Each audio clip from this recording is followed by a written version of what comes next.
J'ai eu une petite inquiétude là. Vous avez dit, vous vous appelez José Kadiamba.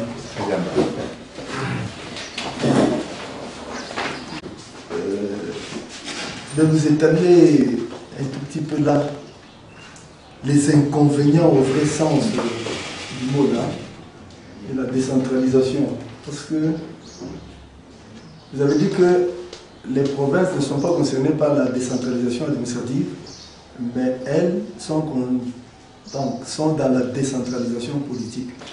Est-ce que la politique qui gère les provinces ne peut-elle pas avoir aussi des influences sur la décentralisation administrative?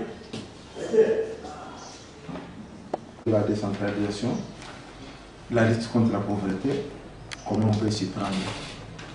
Et la deuxième préoccupation, c'est par rapport aux grands défis à relever en termes de décentralisation à la République démocratique du Congo. Il est vrai que ça fait longtemps, la Constitution, tout le monde a la manière que nous avons, qui sont ancrés dans la mémoire de la dictature, peuvent permettre l'instauration ou la mise en œuvre de la décentralisation. Voilà.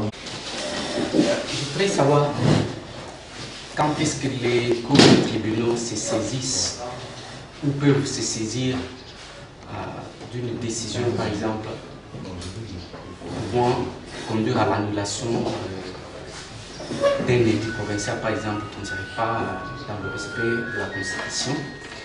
Et cette saisie est-elle d'office?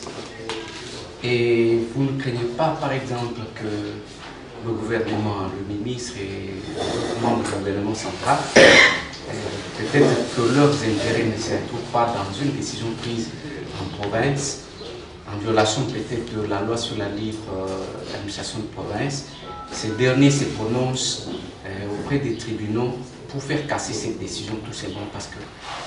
Par rapport aux privilèges des juridictions dont jouit les gouverneurs de province, je vous ai entendu dire que les provinces sont soumises au contrôle juridictionnel, mais vous savez aussi que le gouverneur, comme je venais de le dire, jouit d'un certain privilège des juridictions. Mais vous avez dit que ces contrôles est exercé par les cours et tribunaux. Je voudrais savoir si un tribunal, fût-il de grande instance, peut casser une décision prise par le gouverneur. Merci. Des ZTD, les animateurs des ZTD exercés par le gouverneur de province, qui peut les déléguer à l'administrateur territoire. Cette tutelle est-elle a posteriori, concomitant ou comment? Et la deuxième question, c'est par rapport à l'autonomie politique des gouverneurs de province. Je voudrais donner un exemple. Et quel soubassement que le gouvernement central a fermé l'Assemblée provinciale de l'Équateur. Et pourtant, la province est une composante politique dont l'autonomie est plus large. J'ai trois questions.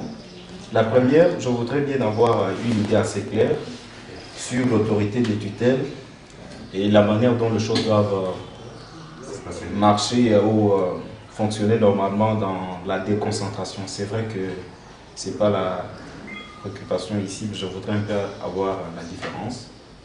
La deuxième, il est vrai que vous l'avez vous-même dit, que la décentralisation aujourd'hui en RDC a comme source principale la Constitution. Vous avez cité l'article quoi? Il semble que d'autres